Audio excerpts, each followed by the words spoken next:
2021년 12월 25일 성탄절 예배를 시작하도록 하겠습니다.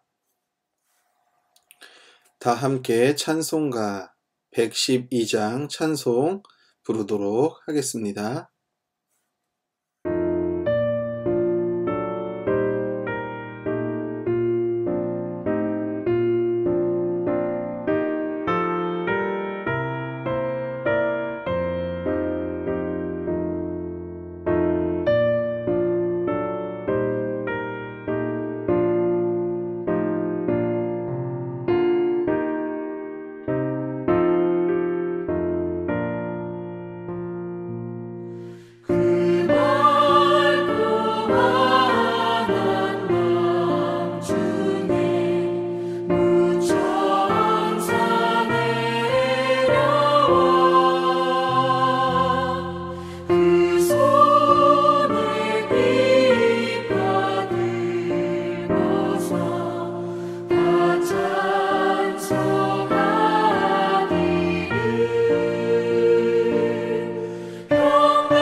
이 땅에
교동문 119번 성탄절 1번입니다. 여호와의 영이 나타나고 모든 육체가 그것을 함께 보리라. 이는 여호와의 입이 말씀하셨느니라. 베들레헴 에브라다야, 너는 유다 족속 중에 작을지라도 이스라엘을 다스릴 자가 내게서 내게로 나올 것이라. 그의 근본은 상고에 영원에 있느니라. 이는 한 아이가 우리에게 낳고 한 아들을 우리에게 주신 바 되었는데 그의 어깨에는 정사를 메었고 그의 이름은 기묘자라 모사라 전능하신 하나님이라. 영존하시는 아버지라 평강의 왕이라 할 것임이라. 그 정사와 평강의 더함이 무궁하며 또 다윗의 왕자와 그의 나라에 군림하여 그 나라를 굳게 세우고 지금 이후로 영원히 정의와 공의로 그것을 보존하실 것이라. 천사가 이르되 무서워하지 말라. 보라, 내가 온 백성에게 미칠 큰 기쁨의 좋은 소식을 너희에게 전하노라. 오늘 다윗의 동네에 너희를 위하여 구주가 나셨으니 곧 그리스도 주시니라. 아멘. 기도합니다. 하나님, 이 땅에 평화의 왕으로 오신 주님을 찬양하며 기뻐하는 성탄절로 예배합니다. 이사야 선지자가 말한 것과 같이 오늘 주님의 나심이 마음이 상한 자를 고치며 포로된 자에게 자유를, 갇힌 자에게 노임을 선포하는 날이 되게 하옵소서. 하지만 여전히 이 세상은 불의와 불공정, 힘의 논리가 작동하며 서로가 반목하고 대립하고 있습니다. 이렇게 어지러운 세상 중에 평화의 왕이신 예수님을 바라보며 나아가게 하옵소서.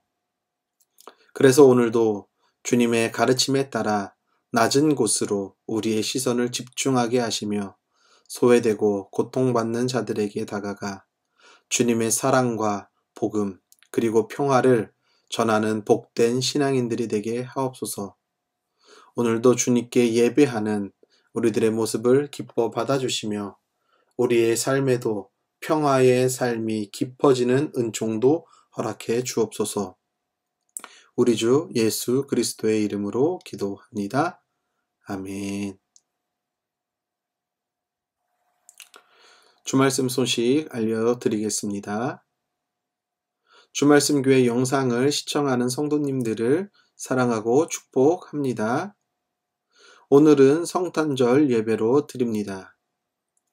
12월 26일 내일입니다. 예배는 정상적으로 11시에 온라인 예배로 드립니다. 12월 31일 금요일 송구 영신 예배도 온라인 예배로 드립니다. 주일 예배와 송구 영신 예배 영상은 예배 15분 전에 업로드 하겠습니다.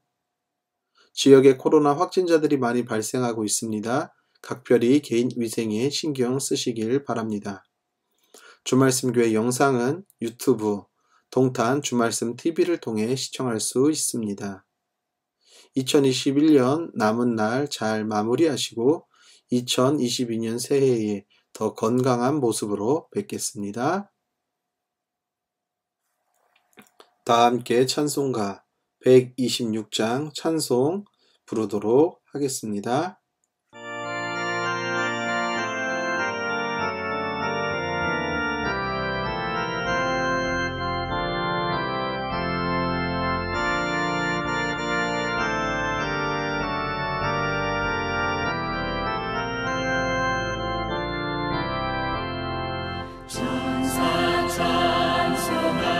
찬송하기를 거룩하신 구주께 영광 돌려보내세. 구주원을 하셨네. 크고 작은 나라들 기뻐와 답하여라. 영광 받을 왕의 왕 베들레헴 나신 주. 영광 받을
하나님의 말씀 보도록 하겠습니다. 하나님의 말씀은 신약 성경 누가복음 2장 8절로 14절까지 있는 말씀입니다. 그 지역에서 목자들이 밤에 들에서 지내며 그들의 양떼를 지키고 있었다. 그런데 주님의 한 천사가 그들에게 나타났고 주님의 영광이 그들을 두루 비추니 그들은 몹시 두려워하였다. 천사가 그들에게 말하였다. 두려워하지 말아라.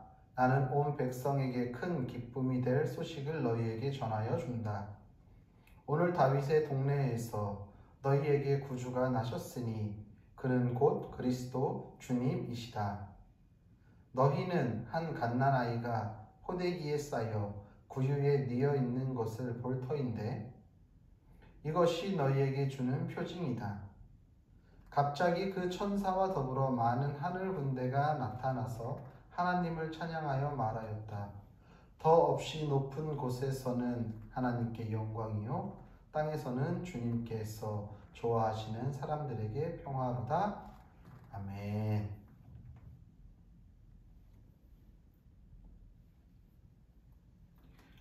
하나님 우리 아버지와 주 예수 그리스도께서 내려주시는 은혜와 평화가 여러분에게 있기를 빕니다. 오늘은 성탄절 감사 예배로 주님 앞에 예배를 드리는데 이 지역의 초등학교에서 코로나 확진자들이 발생함으로 인해 그리고 이 지역에 많은 코로나 확진자들이 있음으로 인해 부득이하게 이렇게 영상 예배로서 하나님 앞에 예배를 드립니다. 그렇지 않았으면 우리 많은 아이들은 아니지만 아이들이 성탄 축하 공연이라도 하면은 참 좋았을 것 같은데 시대가 시대이니만큼 상황이 상황이니만큼 녹록지 못해 이렇게 영상으로 또 우리가 성탄절 예배를 드립니다. 우리가 세상을 살아가다 보면 많은 뉴스를 접하면서 살아가지요.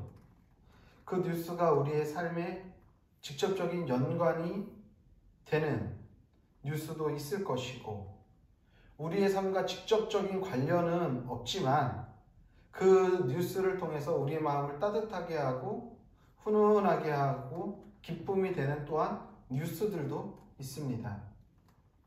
저도 가끔 이렇게 동탄이라는 지역을 차를 타고 다니다 보면은 아파트 단지 안에 트램 확정, 무슨 역 확정 이런 식으로 현수막이 걸린 것들을 봅니다.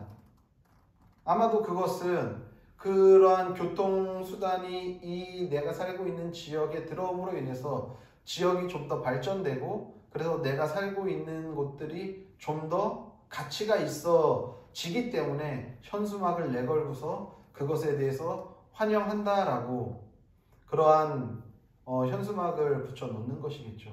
이와 반대적으로 어떠한 좀 혐오시설이나 우리 지역 발전에 있어서 저해가 되는 그런 시설들이 들어온다라고 한다면 또 현수막을 막 붙여서 결사 반대 이렇게 해가지고 또 아파트며 지역이건 이러한 많은 현수막들을 붙이게 된다는 것입니다.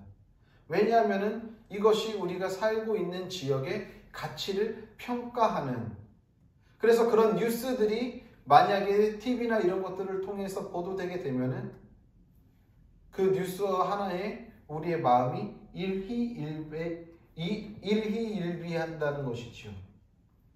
그래서 어떻게 보면은 이러한 뉴스 하나하나가 우리들에게 때로는 기쁨이 될 수도 있고 때로는 그 뉴스 하나가 우리들에게 슬픔과 좌절과 실망감을 안겨줄 수도 있다는 것입니다. 그렇기 때문에 이러한 소식들은 우리의 삶에 많은 영향들을 미치지요. 그런데 우리의 삶과 전혀 관계가 없어도 우리들로 하여금 소망을 품게 하고 희망을 가지게 하고 기대를 갖게 하는 뉴스들도 있습니다. 가령 예를 들면은 1969년에 전 세계에서 닐 암스트롱이라는 사람이 달이라는 표면에 처음으로 달에 첫 발을 내디뎠습니다. 그러면서 단순히 미국과 그 닐 암스트롱에게만 기쁨이 되는 소식이 아니라 이것을 지켜봤던 아마도 많은 전 세계 인류들은 우주에 대한, 달에 대한 그런 희망과 꿈을 품고서 우주, 저 광활한 우주도 이제 우리가 나아갈 수 있는 기술력이 되었구나라는 것들을 꿈꿀 수 있는 그러한 기쁨, 인류의 기쁨이었을 것입니다. 여러분들이 잘 기억하고 있겠지만 우리나라에게 있어서는 이게 어떻게 보면 되게 중요한 하나의 그 전환점이 됐을 수도 있는데, 문재인 대통령이 취임을 하고 2019년도에 남과 북이 만나는 놀라운 역사가 있었습니다. 북쪽의 김정은과 우리 남측의 문재인 대통령이 판문점에서도 만나고 도보자리에서도 함께 걷기도 하고, 여기서 그치지 않아 더 나아가 미국의 전 대통령 트럼프와도 만나면서 판문점에서 새 각국의 대표들이 만난 것은 단순히 미국과 북한과 우리나라의 기쁨이 아니라 이것을 지켜보는 전 세계의 유일하게 분단 국가에서 늘 항상 전쟁에 대한 공포와 두려움에 떨고 있는 모든 사람들에게 평화의 메시지를 전해주는 하나의 아름다운 소식이었고 큰 기쁨의 소식이었다라는 것이지요. 오늘 우리는 성탄절로 보냅니다. 오늘 우리가 함께 읽은 본문의 말씀 너무나도 잘 아는 말씀이지요. 천사가 들에서 양을 지키는 목자들에게 나타나서 오늘 말합니다. 두려워하지 말거라. 나는 온 백성에게 기쁨이 될 좋은 소식을 너희들에게 전하여 준다라고 이야기하는 거예요. 그런데 이 천사가 말한 큰 기쁨의 소식, 좋은 소식은 무엇입니까? 그들에게 기쁨이 될 만한 소식은 뭐죠? 다윗의 동네에 구주가 나셨다라는 거예요. 니네들이 그렇게 기다리던, 너희 율법에서 배웠듯이, 모세가 말했듯이, 너희 조상들 선지자들이 이야기했듯이 너희의 구세주 메시아가 오신다라고 하는데 오늘이 바로 그날이다. 너희들을 위해서 구주가 나셨다. 메시아 탄생 소식을 전한 것입니다. 이들에게 있어서, 이 들에서 양을 치던 목자들에게 있어서 이것은 아주 큰 기쁨의 소식입니다. 왜 그렇습니까? 당시의 목자라는 직업은 우리가 소위 말하는 3D 업종입니다. 사회에서 비천한 직업군에 속해 있던 사람들이에요. 그들은 열심히 일을 하고 열심히 삶을 가꾸어 가지만 그 삶 속에서 쉽게 희망을 꿈꿀 수가 없어요. 미래를 바라볼 수가 없어요. 그 하루 열심히 벌어서 살아가는 삶이 결코 쉽지 않아요. 그런데 이것을 언젠가는 우리의 삶도 우리를 구원해줄 메시아가 옴으로 인해 이 삶에서 해방, 자유함을 누릴 수 있다라는 소망을 품고 살아가는데, 오늘 바로 그 메시아가 오늘 태어났다라고 하니 이들에게 있어서 이것만큼 큰 기쁨의 좋은 소식이 어디에 있었겠습니까? 이들의 삶의 전환점을 맞이할 수 있는 기회가 되었다라는 것이죠. 그러면서 천사와 하늘의 많은 군대들이 하나님을 찬양하면서 말합니다. 하나님께는 영광이요 땅에 서는 사람들에게 평화라고 찬양하는 것입니다. 즉 메시아, 구주가 이 땅에 사는 사람들에게 평화를 전해주는 사람으로 이 땅에 오셨다라는 것이지요. 예수님이 오신 목적은 분명합니다. 무엇 때문에 오셨습니까? 이 땅에서 바장이며 사는 자들에게 무엇을 허락하기 위해? 오늘 말씀과 같이 평화를 허락하기 위해 이 땅에 오셨다라는 것이죠. 사회의 부조리와 사회의 불평등과 억압으로부터 자유와 평화를 누리게 하기 위해 이 땅에 친히 인간의 몸을 입으시고 성육신하셔서 이 땅 가운데 오셨다라는 것이지요. 이것을 알고 있기에 들에서 양을 치던 목자들에게는 이 예수 탄생의 소식은 아주 큰 기쁨의 소식이었습니다. 굿뉴스였던 거예요, 한마디로. 왜? 내 삶에 영향을 미칠 소식이었기 때문에. 세상에서 바장임에서 사는 모든 이들은 이 소식을 학수고대했고 그것이 드디어 성취되어지고 이루어지는 것이었기 때문에 얼마나 이들에게 있어서 기쁨의 소식이었습니까? 당시 로마의 압제로부터 그들의 속박으로부터 평화를 누리게 된다는 것, 얼마나 큰 기쁨이냐는 것이죠. 그런 예수님이 어디에서 탄생하십니까? 바로 말구유에서 태어나셨다라는 것입니다.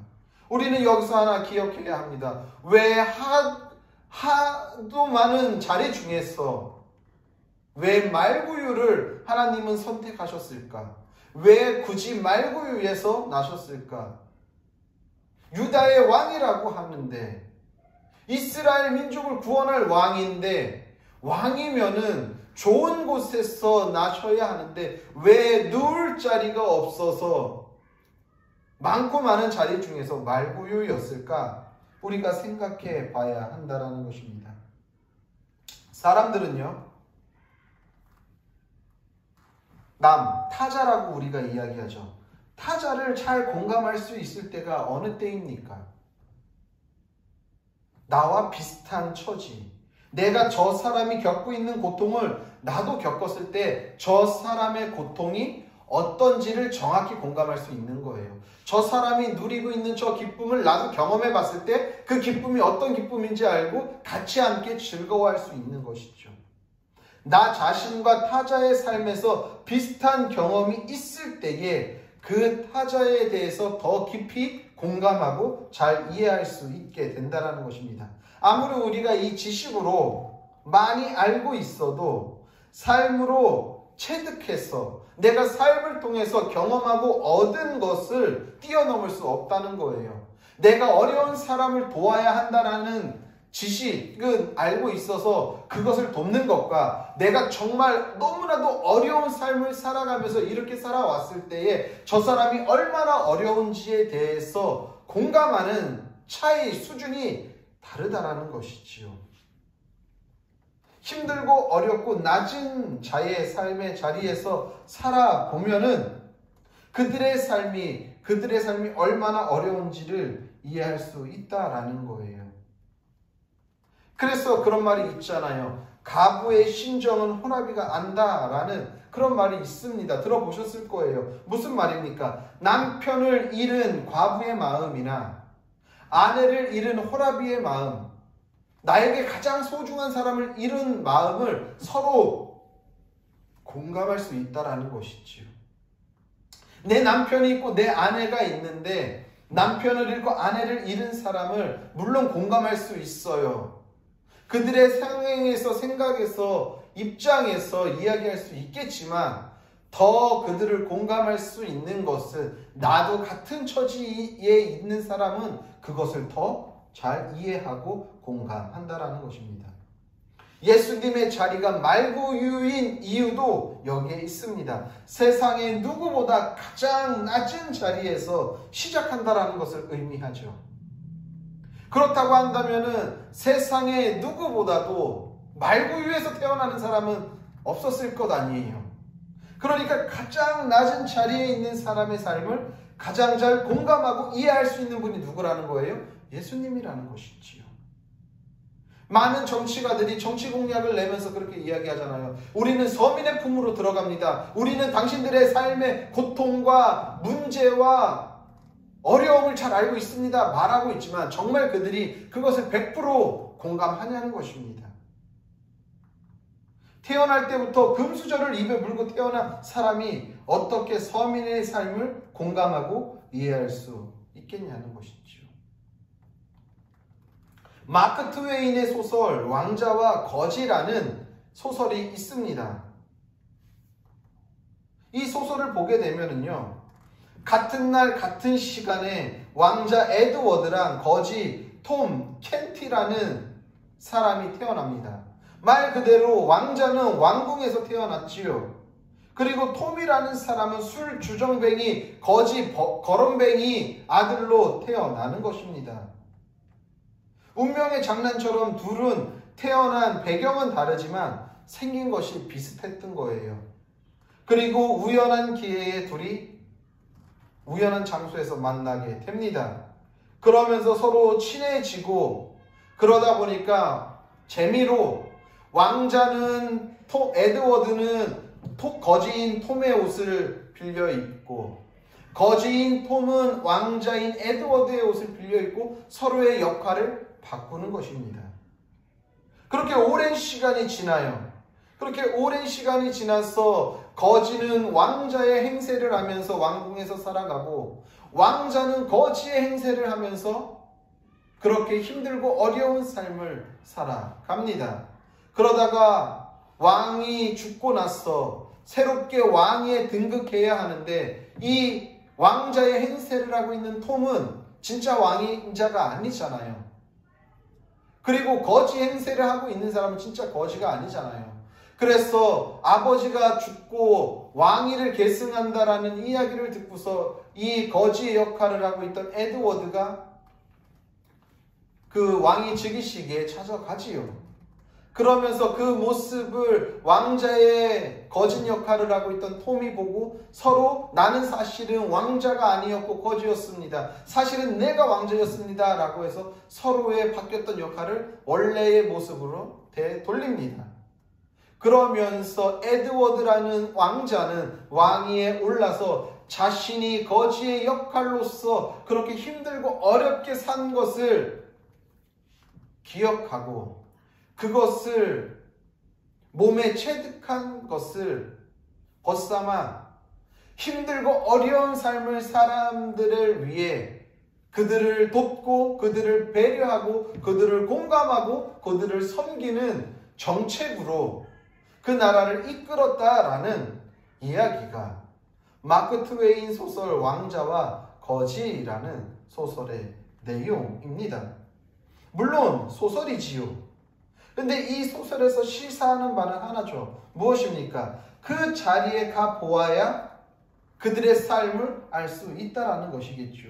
내가 왕자였을 때에는 몰랐던 세상, 몰랐던 삶을 내가 그 삶을 경험해서 그들의 아픔과 그들의 문제와 그들의 고통이 무엇인지 알고 그것을 내가 경험한 것을 토대로 내가 정치를 할 때에, 내가 정책을 이끌 때에, 내가 나라를 이끌 때에 그들을 위해서 정책을 만들고 그들을 위해서 나라를 통치해 나간다는 것이죠. 그 자리에 가야지 않은 거예요. 그런 의미에서 예수님만큼 낮은 자리에서 보는 시선을 가진 분이 또 있겠습니까? 예수님이 2000여 년 전에 이 땅에 오신 이유는 우리들의 삶 가운데 평화의 세상을 만들어 주시기 위해 이 땅에 낮은 자리로 임하셨다라는 것입니다. 그 평화는 무엇입니까? 서로 반목하는 것을 끊는 것이지요. 우리 죄로 인해서 죽을 수밖에 없는 우리의 삶과 하나님과 맡겼던 담을 허는 것이 예수님의 역할이지요. 나만 잘 먹고 잘 사는 것이 아니라 타자를 생각하고 그들의 아픔을 공감하고 그들과 함께 화해하면서 살아가는 삶을 만들어가는 것이 평화의 삶인 것이죠. 예수님이 2000여 년 전에 이 땅 가운데 오신 이유는 우리들이 그렇게 살아가기 위해, 우리들에게 그렇게 살아가라고 평화의 왕으로 평화의 세상을 만들기 위해 이 땅 가운데 오셨다라는 것입니다. 그런데 오늘날 우리의 교회는 이런 예수님이 바라보는 시선으로 사회를 바라보며 타자들을 바라보고 있습니까? 우리의 삶 속에서 우리가 속해 있는 교회 공동체 안에서 평화의 삶을, 평화의 세상을 만들기 위해 우리는 어떤 모습을 하면서 살아가고 있습니까? 이런 예수님의 삶의 모습을 타자들과 공유하면서 살아가고 있습니까? 우리의 현실은 안타깝게도 그렇지 못하다는 것이지요. 우리의 교회가 낮은 자들의 삶을 들여다 보기보다는 그들에게 시선을 고정해서 그들의 삶을 들여다보고 그들의 삶을 이해하고 공감하기보다는 강자들과 손을 맞잡고 강자들 편에서 그들의 시선으로 사회를 바라보고 타자를 바라보고 있는 모습이 오늘날 우리의 모습이며 오늘날 우리가 속해 있는 교회 공동체의 모습이 아닙니까? 그렇기 때문에 오늘날 교회가 힘을 잃고 세상으로부터 외면을 당하는 것은 어쩌면 당연한 것입니다.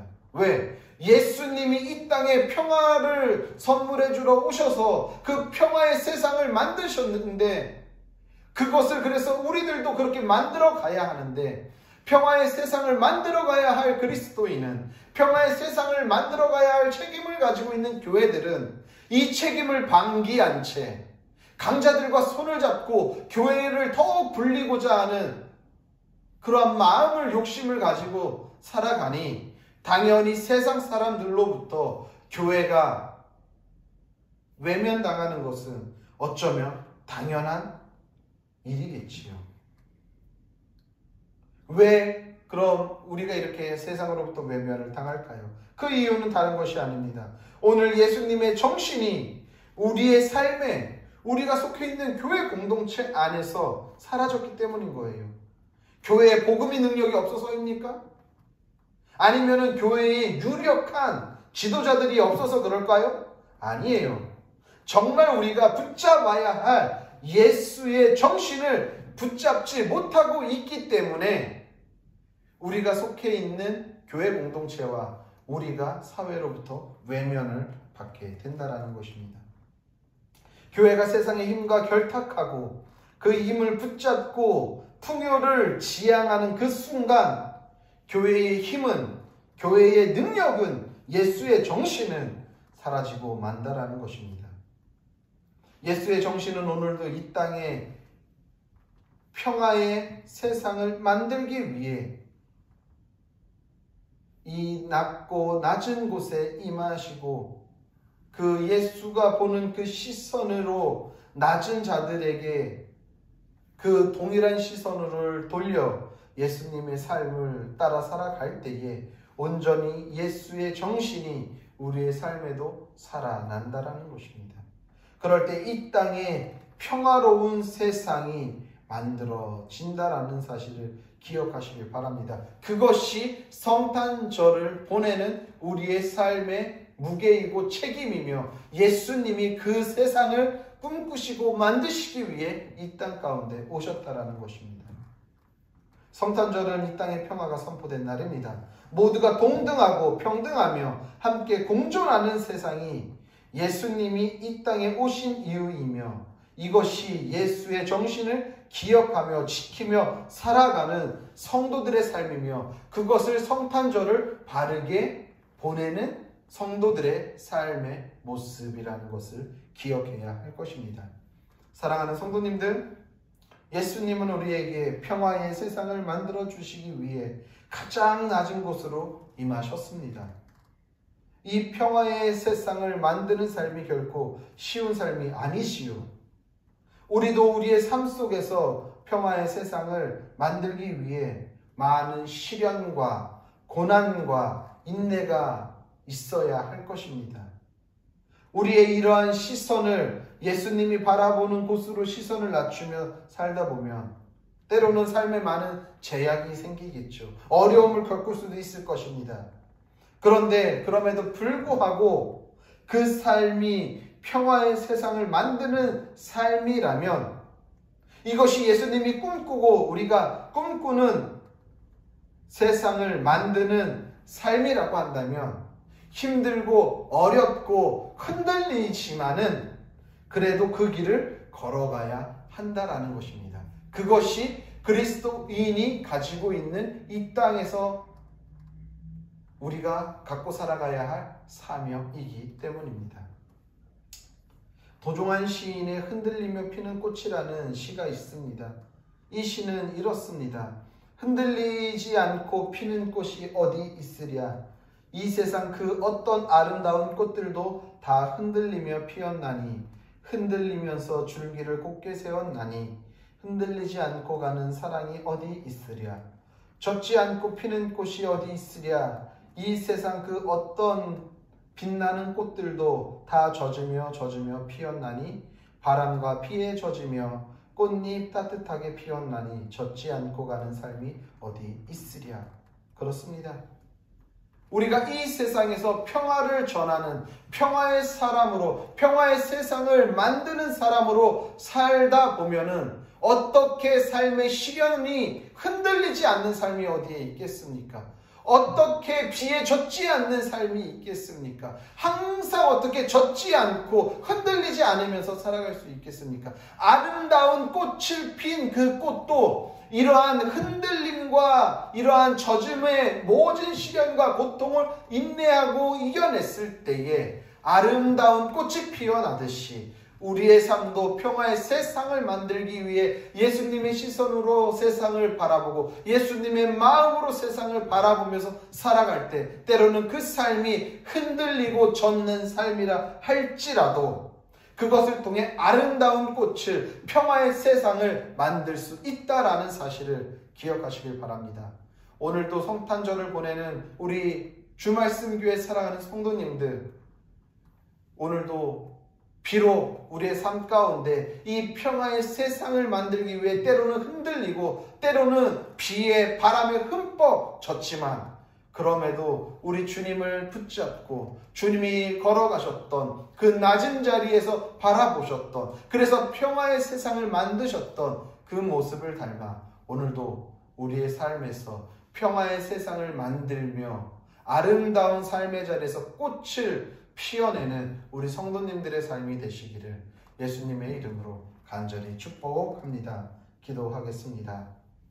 하나님, 평화의 왕으로 오셔서 오늘도 우리가 사는 이 세상 가운데에 반목하고 대치하는 이 모든 것들을 허무시고 평화의 세상을 만드시기 위해 오신 주님, 그 주님을 기억하며 오늘도 우리들의 삶의 자리에서 평화의 나라를, 세상을 만들어가기 위해 힘쓰게 하여 주옵소서. 때로는 그 걷는 길이 흔들리고 젖는 길이라 할지라도 주님을 바라보며 오늘도 굳세게 걸어가는 우리들의 삶이 되게 하여 주옵소서.